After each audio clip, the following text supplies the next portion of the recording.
نمایشگاه حضور پیدا کردن.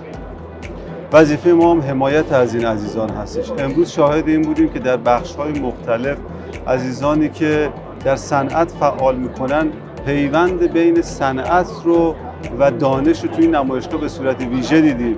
صنعتی که خب یه سابقه قدیمی داره، امروز شاهد این هستیم که شرکت‌هایی رو با شرکت‌های دانش بنیان یا همکاری میکنن یا خودشون شرکت‌های دانش بنیان تأسیس کردن. این واقعا اقدام ارزشمندیه. نوآوری‌هایی که در این صنعت امروز اینجا شاهد بودیم و دیدیم که این عزیزان جوان‌هایی که در بخش‌های مختلف دارن فعالیت میکنن در این نمایش، در این صنعت، خب واقعا ارزشمنده.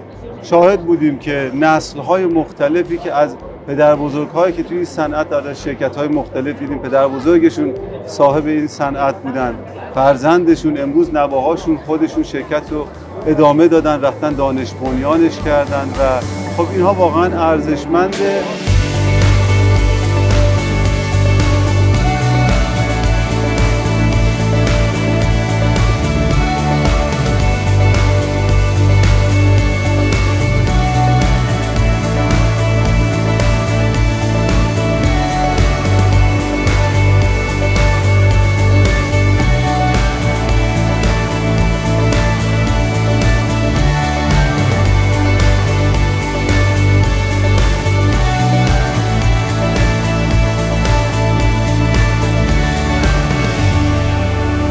کلیت بخوام عرض بکنم، یکی از چالش‌های اصلی که فکر کنم امسال برای مشارکت کننده های عزیز صورت گرفت این بود که یکی از بازارهای هدف اصلی این نمایشگاه برادرها و تجار افغان بودن، ولی خب بنا به شرایطی که در کشور حاکمه و حالا این مسئله